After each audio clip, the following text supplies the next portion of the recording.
समृद्ध बनाएको छ यहाँको सभ्यता र संस्कृतिलाई।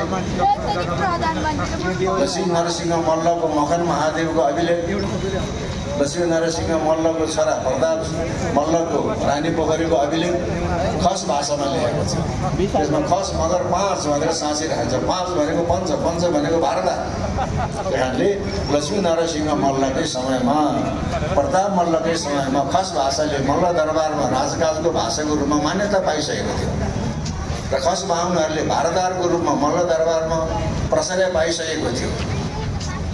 लिच्छवी आए पनि, मधेसबाट आए पनि, खस आए पनि, बाहुन आए पनि, मगर आए पनि, गुरुङ आए पनि, त्यसले नेपाल मण्डलको बागमती सभ्यता र संस्कृतिलाई समन्वय गरेर त्यसको अभिवृद्धि गरेको छ। संरक्षण मात्र सम्वर्धन गरेको छ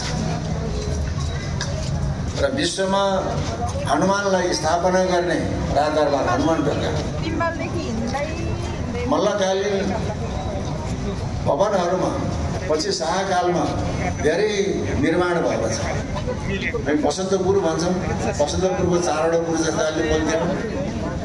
त्यो मल्लकालीन संरचना होइन, श्रीमान बडा महाराजातिर पृथ्वीनारायण शाहको समयमा काठमाडौँ, भौतुर, पाटन र कीर्तिपुरका कालीगढहरूले जनताले बसन्तपुरको 4वटा बुर्ज बनाएर पृथ्वीनारायण शाहलाई अर्पण गरेको।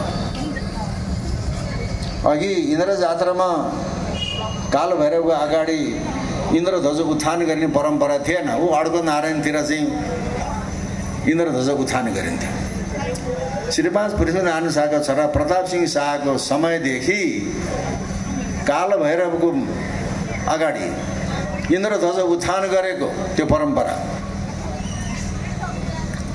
श्वेत भैरव रणबहादुर शाहले स्थापना गरेको त्यो माथि हेर्न त्यो शिव पार्वतीको मन्दिर बनाएको, त्यो गद्दी बैठक चन्द्रशमशेर महाराजले बनाएको, त्यो कुरा पनि बुझ्नु भने अहिले हामी ऐतिहासिक डबलीमा यहाँ पुगेका छौँ। अघि त यहाँ त सुन्न पाउने नै थिएन। जसको निसिममा राजगद्दीमा लेख्न छ ऊ राजा बन्छ। अनि राणाकालसम्म राजगद्दी यहाँ ल्याएर राख्ने। इन्द्र जात्रा हेर्न आउँदाखेरि धादिङतिरको एउटा बाहुन हो कि छेत्री हो कि मगर हो कि को हो, त्यत्रा मान्छेको सिपाहीको आँखा छलेर राजगद्दीमा ठ्याक्क बसेछ। बर्बाद भएन, समाजको काट्न पर्छ, मार्न पर्छ, झुन्ड्याउनु पर्छ भने राजा कहाँ त्यो कुरो पुग्यो।